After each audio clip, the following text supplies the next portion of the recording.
I think I've got 3 different transcriptions of it in different books. So this is number 1.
So that was Nouveau Blanche from einaudi. They're all from einaudi today. Let me just check the comments. Hi, beautiful. Thanks, Karen. Nice to see people watching. If you're watching live, say hi, of course. And if you're watching later, hashtag replay. If you are watching later, I'm playing 5 pieces. That was number 1. What shall number 2 be? Ooh. Should we do Stella Martina? So that was the short one that I played in the early days. In It means star of the morning. I don't know the translation of all of them, so I don't know what Nouveau Blanche, that's probably new white or something. I don't speak Italian. If you do, then feel free to translate, but this is definitely star of the morning. So just make sure I've got my page turned right. You may notice some of the books try to fall off the stand at some point. That shows how much I practice them. So enjoy this one. This is number 2.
From Einaudi. So if you're just joining, hi. If you're watching, that was 2 out of 5. I'm doing 5 today. I've got my list so I can pick from. So it's purely Einaudi today on the chill out theme. As per requested sort of last month, it was a second in the votes. So what shall I do next? I'll do the unfamiliar one next. So that is in, I think it's in this book.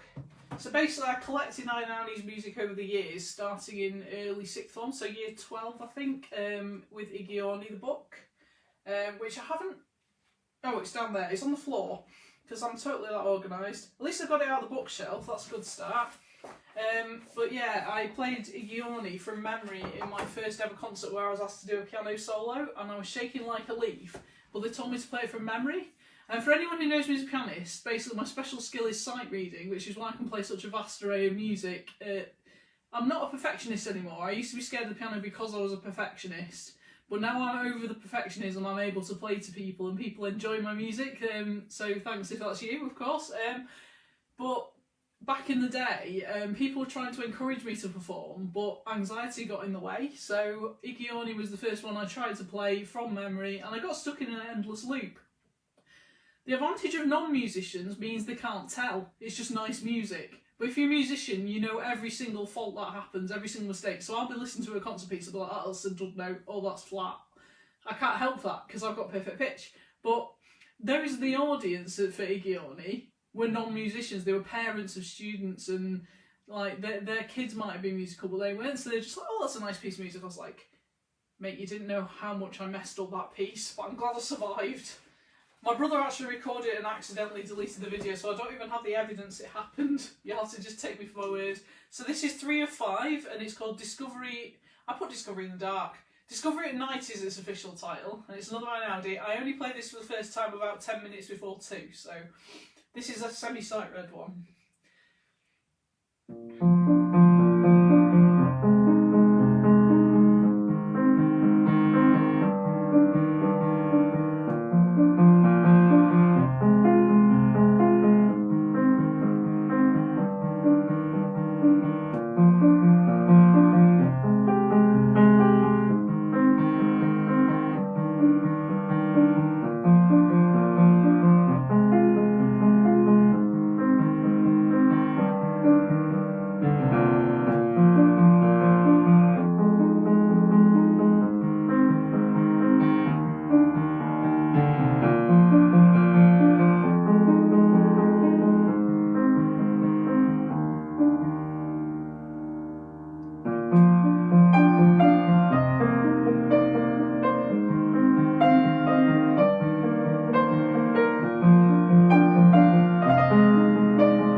So that was Discovery at Night by Ludovico Einaudi. So that was number 3, I think. So I've got 2 left. So the next one, I'm going to try Primavera. So this one's a back and forward page one, which means to any musicians it's got a DSL capo. To those who aren't musicians, that means you go to the end and you go back to, well, where my bookmark is, and then you play to a thing that says fine, which means finish in Italian. So that's a bit of fun when you're doing it for a book and you've got all the page turns. But I love this tune. I think it was quite a recognisable one. It might have been used in adverts or a TV somewhere, but background music, perfect. So this is piece 4 of 5, Primavera by Einaudi.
So that would be 4 of 5. Hope you enjoyed that. Who's watching? Hi Sophie, good to see you. If anyone's dipping in and out, that's cool. I'm doing 5 pieces today. That was number 4 of 5. They're all einaudi, they're all chill out, so feel free to watch it back on replay if you've missed half of it. I've got one more piece. Can I remember which book it's in? Yes, it's in this one. So this is the original book that I got in, I think it was year 12 when einaudi was first heard of, so probably 2002, 2003. And I used to play tunes from this book in the school hall when I thought no one was listening. Apart from my best friend who played the saxophone. So I had a really old friend that I knew from preschool who turned into a professional saxophone player. He's still going strong in his established business that he did as soon as he graduated. He lives in Southampton now, I think. We stay vaguely in touch because he's so busy. So one of my anxiety things was being afraid of reaching out to people in case they were busy and I was annoying them. So he was no exclusion to that, but we've learned over time that he is actually busy and it's okay to message him because he'll just reply when he's ready. So I had to make peace with that in my head and stop worrying that he was ignoring me or he didn't like me anymore, because my anxiety often told me that people didn't like me or found me annoying. So yeah. But anyway, you'll have to read my book to find out the context of that, really. I'll do a little cheeky plug for that at the end again. So the last one is in un ultra vita. In un ultra vita. My Italian is shocking. I've never tried to speak Italian apart from musical terminology. So the story behind this one was there was an Easter concert in upper 6th and I was asked to play solo. So Igioni was the original tune I was asked to play from memory. I didn't have to play this from memory, but I was shaking so much like a leaf that the pedal was going like shaky pedal. It was horrible and I was so anxious for the whole thing. But I survived as far as I remember. I don't remember it sounding particularly brilliant and I was too afraid to sway and move, even though that's what I was encouraged to do by my tutor. But we survived. It's got a lot of octaves, this one, so I thought I'd save it to last because even though I haven't practiced it, it should be very familiar from my sort of past life. So here goes. This is number 5 of 5.